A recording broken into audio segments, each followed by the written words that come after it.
It's a really difficult and really turning point of your life. Hey guys, welcome or welcome back to my channel. तो आज की जो video है that is really different and this story is really close to my heart. This is my journey from 43% to 94%. And I was not that student जो बहुत ही like topper case and वैसा भी student नहीं जो like couldn't do anything. Like I used to do but couldn't compete with those students जो toppers थे हमारी class के. So I was above average student from nursery to class 10th. When the phase in life comes when you have to choose between science, commerce and arts, that's a really difficult and really turning point of your life. And I got to choose between commerce and science. And I was given an option by my mom that mathematics तो मुझे लेनी ही लेनी है, but ये मैं तेरे अपने हाथ में है कि तू साइंस लेती है साथ में या तू कॉमर्स लेती है साथ में. सो क्लास 10th के results came and I scored 9.6 CGPA and I remember जो मेरी 0.2 CGPA गई थी that went because of mathematics. And class 9th में भी I use to score good in other subjects but maths ऐसा सब्जेक्ट था for me which just dropped my grades and सब में A1 and maths में A2. That was the thing for me. मैं डरती थी मैथ्स से and I used to tell my parents and my tuition teacher that I will not take mathematics because इसकी वजह से मेरे grades गिरते हैं. And they used to tell me कि नहीं तुम मैथ्स लोगी. Like मेरी मम्मी का भी ये था कि नहीं यार तू लेगी मैथ्स and तुझे लेनी पड़ेगी. एक थोड़ा सा प्रेशर भी था कि तुझे लेनी पड़ेगी. So I joined a personality development program in my school only, which was named Twin Win. काफ़ी लोग मे बी अवेयर होंगे इस प्रोग्राम से. एंड उसमें एक क्लास हुई थी जिसमें दे टोल्ड कि तुम जिस चीज़ से लाइक पीछा छुड़ाओगे, जिस चीज़ से तुम डरोगे, that thing will just come chasing you from behind. So I felt that thing and that stuck on my mind that वहाँ से मैंने सोचा कि मैं मैथ्स से अब नहीं डरूंगी and I will face it like this सामने सामने. You have got plenty of time to decide कि आपको बेसिक मैथमेटिक्स ऑप्ट करनी है या आपको स्टैंडर्ड मैथमेटिक्स ऑप्ट करनी है.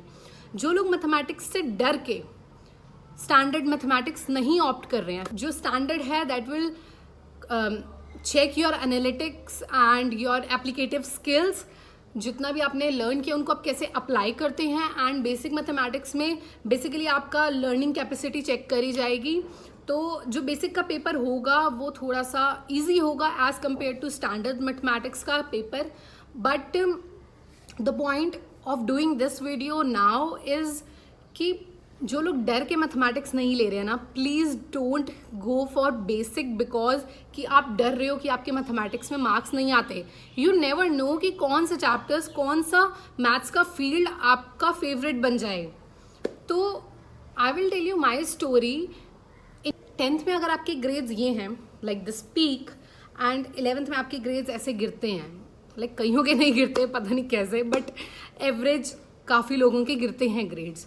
बट जो मेरा फाइनल रिजल्ट आया क्लास 11th का, I got grace marking in class 11th. 0.3 marks से मुझे ग्रेस देके पास किया गया. And my teacher told me कि अगर क्लास 12th के फर्स्ट एग्जाम्स लाइक जो फर्स्ट टेस्ट होते हैं क्लास टेस्ट, उसमें यू विल नॉट स्कोर तो आपको दोबारा से क्लास 11th में बिठा दिया जाएगा.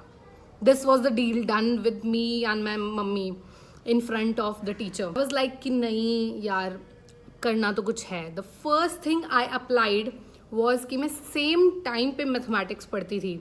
अगर आज मैं 8 बजे पढ़ना शुरू कर रही हूँ तो कल भी मैं 8 ही बजे mathematics उठाऊंगी.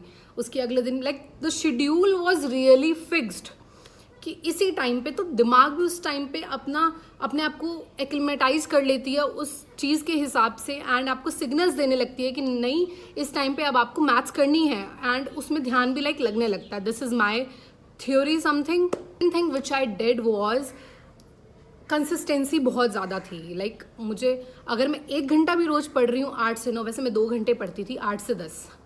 This was fixed. And पूरी 11th 12th आई थिंक मैंने टीवी नहीं ऑन किया होगा अपने घर का.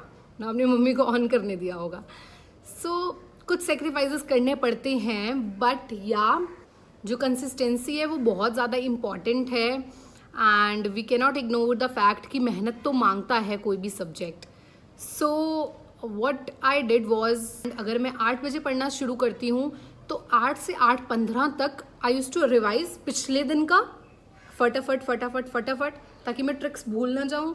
और जो हर क्वेश्चन में ट्रिक लगती थी I use to highlight it with a marker and वो ट्रिक्स मैं फटाफट रिकैप्चुलेट कर लेती थी। एंड उसके बाद I use to start and 45 minutes तक काफ़ी अच्छे कंसंट्रेशन के साथ। एंड जो एक चीज़ है ना, मेरा तो ये फंडा है कि अगर मैं पढ़ रही हूँ 1 घंटा, तो उस 1 घंटे में मैं ना इधर ध्यान दूंगी ना मैं उधर ध्यान दूंगी। एंड 4-4 घंटे बुक्स खोल के बीच में 1-1 घंटा फ़ोन चलाने का कोई सेंस नहीं बनता आई थिंक। तो बुक्स रख दो और अपने आप को बेवकूफ़ मत बनाओ कि हाँ हमने 4 घंटे पढ़ाई करी, जो कि सबको पता है और सबको नहीं भी पता। तो आपको खुद को तो पता है ना कि उसमें से कितनी देर आपका ध्यान भटका। That does not include the study time. तो अगर मेरा दिमाग भटकने लगता है मैं बुक्स बंद कर देती हूँ, अपने आप को बेवकूफ़ नहीं बनाती, बुक्स रख देती हूँ, फिर भले मैं 4 घंटे बाद पढ़ने बैठूँ। तो मैं अपने आप को तो एटलीस्ट कहूँगी ना हाँ मैंने आज 1 ही घंटा पढ़ाई करी। मैथमेटिक्स के स्टूडेंट्स के लिए अगर मैं कहूँ तो NCERT इज़ माता, लाइक वो माता है हमारी।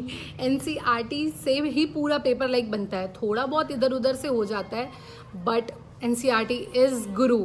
तो NCERT के जो एग्जाम्पल्स होते हैं, specially the miscellaneous exercise is really really important. Miscellaneous exercise and miscellaneous examples are very important. RD Sharma से आप थोड़ा बहुत इधर उधर से देख सकते हैं, कुछ क्वेश्चंस आप ट्राई कर सकते हैं जो आपको लगे इंपॉर्टेंट हैं। प्रीवियस ईयर पेपर्स, पिछले 10 साल के पेपर्स को एनालाइज करना एंड उसमें से स्मार्ट स्टडी करना वॉज माई की। एंड क्लास 12th में जो फर्स्ट प्री बोर्ड हुआ I scored 43 marks I think, 43 और 45 मार्क्स आउट ऑफ 100 एंड मतलब मैं पास थी। बट उसके बाद जो थर्ड प्री बोर्ड हुआ आई स्कोर्ड 72 एंड तो जो जर्नी फ्रॉम 43 to 72 आ गई। एंड फॉर फाइनल एग्जाम्स मैंने मेरा सिलेबस फाइनल एग्जाम्स तक पूरा कंप्लीट हो चुका था NCERT का एंड थोड़ा बहुत साइड बुक्स का। तो जो फाइनल एग्जाम्स का टाइम था I use to study from Arihant, chapter wise solutions जो भी होते थे उसके हर चैप्टर में उसको बाइफर्केट करके 1 मार्क क्वेश्चंस इस चैप्टर से कितने आए हुए हैं पिछले 10 सालों में, उस टाइप की वो बुक है। एंड उसकी मैं पिक्चर इंसर्ट कर दूंगी मुझे अगर मिल पाई तो। एंड उस तरीके के आप कोई सैम्पल पेपर प्रैक्टिस कर सकते हैं। And this was all. The paper देखा तो आई वॉज वेरी हैप्पी। जो मेरे I scored 94 marks out of 100 in mathematics class 12th। And जो मेरे 6 मार्क्स कटे वो भी मुझे पता है मेरे कहाँ कटे, एंड मेरी सिली मिस्टेक्स की वजह से कटे। एंड मे बी थोड़े और मुझे इंटीग्रेशन प्रैक्टिस कर लेने चाहिए थे। अगर तब मैंने ना सीखा होता टू कॉन्क्वर माई फियर्स तो आज मैं BSc ऑनर्स मैथमेटिक्स नहीं कर रही होती। And by the way for those who don't know I am pursuing BSc honours mathematics from Delhi University and I've been grateful for all the things and I want to start my own business, a kind of startup। तो वो तो मैं किसी भी normal graduation से कर सकती थी, but no, I wanted to do graduation but from mathematics because I wanted to conquer my fears and I wanted to survive in that environment. So please go for all those things जिससे आपको डर लगता है। Consistency, practicing question papers, doing NCERT first and studying at same time and sacrificing some of the things जो कि आप बाद में आराम से कर सकते हो। So these were my 5 mantras and I hope you guys enjoyed। and जो लोग डर की वजह से स्टैंडर्ड मैथमेटिक्स ऑप्ट नहीं कर रहे हैं, बेसिक ऑप्ट कर रहे हैं और उन्हें इंटरेस्ट है मैथमेटिक्स में, तो please go for it and कुछ भी मुश्किल नहीं है। So I will sign off. And अगर वीडियो अच्छी लगी तो प्लीज़ लाइक इट, इसे अपने दोस्तों के साथ शेयर करें and subscribe to my channel. Bell icon को ज़रूर दबा दें ताकि आपको कोई भी वीडियो की नोटिफिकेशन मिस ना हो। And stay at home, stay safe, अपनी मेंटल हेल्थ का ध्यान रखो and think about it before choosing between basic mathematics and standard mathematics। This was all from my side and I love you guys।